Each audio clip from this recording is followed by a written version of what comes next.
programang ito ay rated SPG. Striktong patnubay at gabay ng magulang ang kailangan. Maaaring may masiselang tema, lengguwahe, karahasan, sexual, horror o droga na hindi angkop sa mga... Nang dahil nga sa pagmamahal nga ni Adrian dito nga kay Charlene ay lahat nga ang gagawin niya kahit pa nga sa masamang paraan.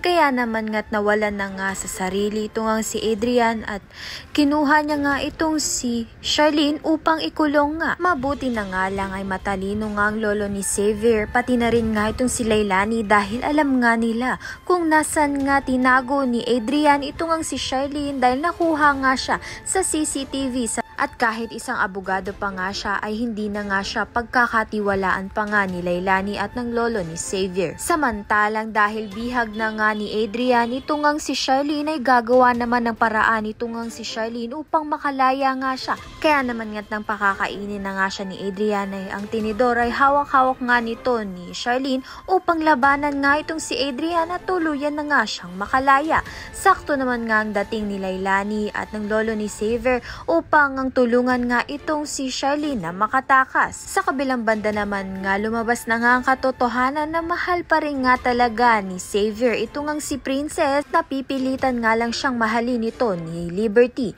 Ngunit nasaktan naman nga itong si Liberty sa sinabi nga nito ni Xavier. Ngunit ayun nga ang totoong nararamdaman ni Xavier. Ngunit mukha nga ang nagkakamabutihan ito na ngang si Justin at si Princess at mukha ngang sasagutin na nga ni Princess ito ngang si Justin. Kaya naman nga't yan at iba pa ang dapat natin pakaabangan. Maraming salamat sa iyong panonood.